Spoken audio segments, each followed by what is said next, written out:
Знаеш ли колко дълго време пазих малките си победи в тайна? Само за себе си.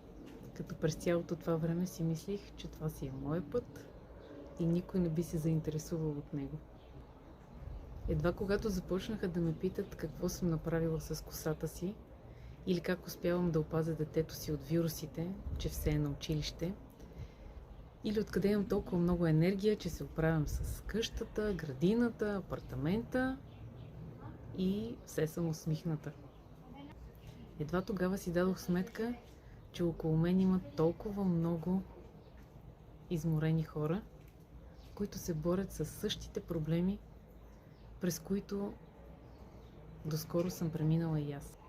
Разбира се, че от време на време ми минаваше и мисълта, че е егоистично от моя страна да пазя всичко в тайна и си дадох ясната сметка, че моя опит може да помогне и на някой друг.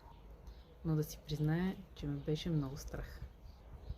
Радвам се, че все пак дойде момента, в който се престраших и проговорих.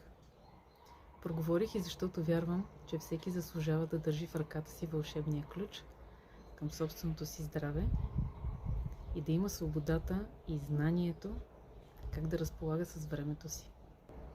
Някъде дълбоко в себе си го приех и като моя кауза. И сега искам да покажа на всеки, че спокойствието и успехът могат да пият кафе заедно в твоята градина.